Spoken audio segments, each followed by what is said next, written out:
Why Sony's losing money on their system? Is it statistically possible for Sony to make their money back up? Well, it depends upon how much money they're losing.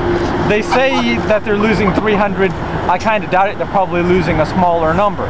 My guess, $100 maybe? I don't know. But the way that it works is this.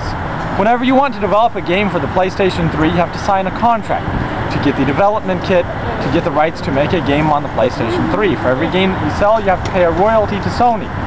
Typically, this royalty is $10 per game, assuming that it's a third-party title. They're making $20 probably if it's a first-party title.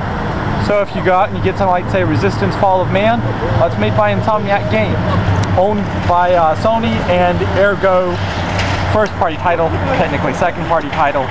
So they're making $20 off of that.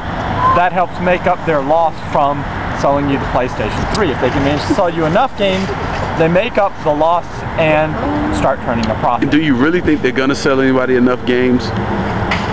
To make up for a $300 loss? No. To make up for a $100 loss? Absolutely. The question is, how much is their loss? They say it's 300, I say bullshit. Bullshit, I say. Man. So, what's the difference technically between the Xbox 360 and the PlayStation 3? Well, there's a couple of things. First of all, Xbox 360 uses regular DVDs. Same thing that PlayStation 2 uses, same thing that Xbox uses. However, PlayStation 3 is using Blu-ray discs. These hold a hell of a lot more data. They're about many times more data. How much more data? In gigabytes or yes, how much? 50 gigs. How much is that? A lot. Give us that in the best layman's terms that you can as possible. Okay, let me put it to you this way. You can fit 5 DVDs on one Blu-ray with a little space left over. It's probably like about 5.5 DVDs on one Blu-ray. This is true. So, hopefully that kind of explains to you about what size we're talking about here. Yes, size matters. 50 gigs. So, you know, that's one of the big differences. Another big difference is your 6-axis. You know, that's the sort of a thing where you can tilt the controller and you can actually use that tilt to control your character.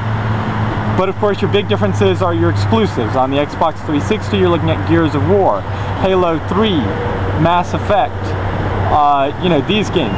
On the PlayStation 3 you're looking at Metal Gear Solid 4, Resistance Fall of Man, God of War 3, Heavenly Sword, these games. You know, that's your real big differences. What about processing power? Processing power, they're about equal. PlayStation 3 is maybe 10-20% more powerful. You're never going to see that big of a difference. You may see a little difference 2 years down the road, whatever. Ultimately, the processing power difference is fairly small. But you may see a difference in games due to the really big difference in disc size. Like I said, PlayStation 3 can hold 5 times, well, 5.5 times on its disc what the Xbox 360 can. Do a slight pause. Stephen. Yes. Stephen.